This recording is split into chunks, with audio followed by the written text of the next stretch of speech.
తప్పు చేసి దబాయిస్తే అది నిజమవుతుందని చంద్రబాబు నాయుడు అనుకుంటే అది ఆయన భ్రమే.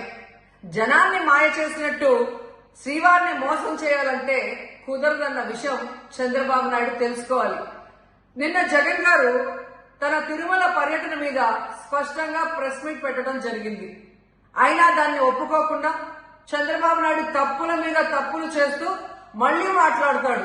జగన్మోహన్ రెడ్డి గారు తిరుమల రావడానికి భయపడుతున్నాడు, డిక్లరేషన్ ఇవ్వబడుతుంది కాబట్టి ఎస్కేప్ అవుతున్నాడు అని చెప్పి సూటిగా చంద్రబాబు నాయుడు గారికి చెప్తున్నా. చంద్రబాబు నాయుడు జగన్ గారి దమ్ము ధైర్యం గురించి రాష్ట్ర ప్రజలందరికీ బాగా తెలుసు. నిన్న కూడా ఆయన భయపడేవాడైతే అంత స్పష్టంగా ప్రెస్ మీట్ పెట్టి ఏ విధంగా తన మతం మానవత్వం, తను ఏ విధంగా బైబిల్ చదువుతారు, బయటకు వచ్చినప్పుడు హిందువుల మనోభిప్రాయాల్ని గౌరవించి గుళ్లకు వచ్చి పూజలు చేస్తారు, అలాగే మసీదులకు వెళ్లి ఎలా పూజలు చేస్తారు, అలాగే సిక్కుల్ని గౌరవించి ఎలా వాళ్ళ పూజలు చేస్తారో చెప్పడం జరిగింది.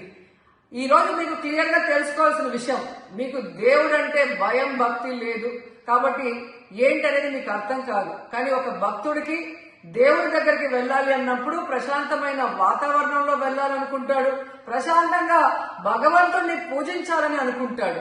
కానీ ఈ రోజు మీరు జగన్మోహన్ రెడ్డి గారు తిరుమలకు వస్తారని అనౌన్స్ చేసిన దగ్గర నుంచి బీజేపీలో కొందరు, జనసేన, తెలుగుదేశం పార్టీ ఎలా అలజడి సృష్టిస్తున్నారో అందరూ కూడా గమనిస్తున్నారు.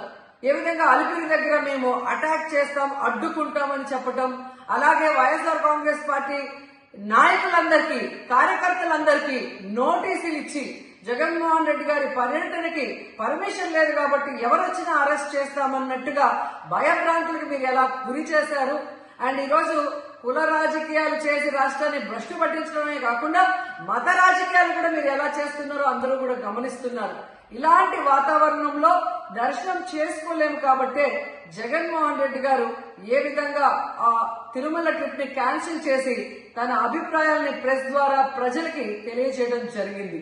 సో నిజమైన భక్తుడు జగన్మోహన్ రెడ్డి గారు ఎప్పుడైనా మళ్లీ వెళ్లి వెంకటేశ్వర స్వామిని దర్శించుకోగలరు. 5 సంవత్సరాలు తన తండ్రి మరి ముఖ్యమంత్రిగా వెంకటేశ్వర స్వామికి పట్టు వస్త్రాలు ఇచ్చారు. జగన్మోహన్ రెడ్డి గారు 5 సంవత్సరాలు మరి పట్టు వస్త్రాలు ఇచ్చిన తర్వాత ఈ నీచమైన రాజకీయాలు చేస్తూ డిక్లరేషన్ పేరుతో మీరు మాట్లాడుతూ ఎవరు అడ్డుకున్నారు అని చెప్పి మళ్లీ దిగజారుడు రాజకీయాలు చేస్తున్నారు. సో భగవంతుడితో పెట్టుకున్న చంద్రబాబు నాయుడు నీతో పాటు ఆడిస్తే ఆడే వాళ్ళందరికీ కూడా భగవంతుడు గట్టిగా సమాధానం చెప్తాడు.